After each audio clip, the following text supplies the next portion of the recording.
Eric, nous avons parlé de la dette, nous avons parlé de tes orientations. Je te propose que nous parlions à présent de l'épargne. Ouais. C'est un vrai sujet. Ouais, l'épargne. Alors, l'épargne, comme à la maison. Vous avez vos revenus qui rentrent en début de mois. Vous y faites toutes vos dépenses du mois. À la fin du mois, il vous reste un petit peu d'argent. C'est ce qu'on appelle pour nous l'épargne.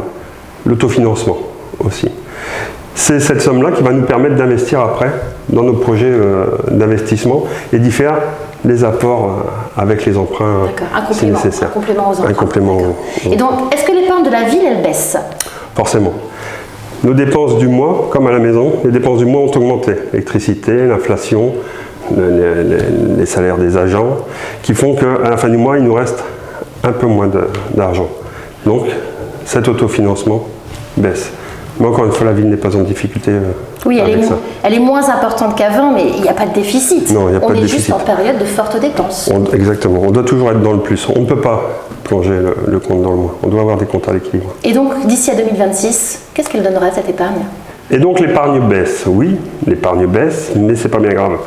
On n'a pas de gros investissements à faire dans le futur.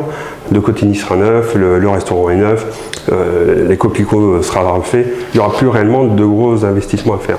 L'épargne peut rester, on n'est pas comme à la maison obligé d'avoir de l'argent de côté. Au cas où. Au cas où. On ne doit pas préparer la retraite de la mairie. On ne doit pas subvenir à des problèmes de santé de la mairie. On ne doit pas subvenir non plus à d'autres soucis de notre quotidien. Donc ça veut dire que l'épargne peut baisser, c'est pas grave. Et de toute façon, on a une perspective où l'épargne va réaugmenter d'ici à 2026. D'ici à 2026, sachant que nous, on fait déjà les budgets sur 2031. D'accord. Merci Eric pour tes réponses. Avec plaisir.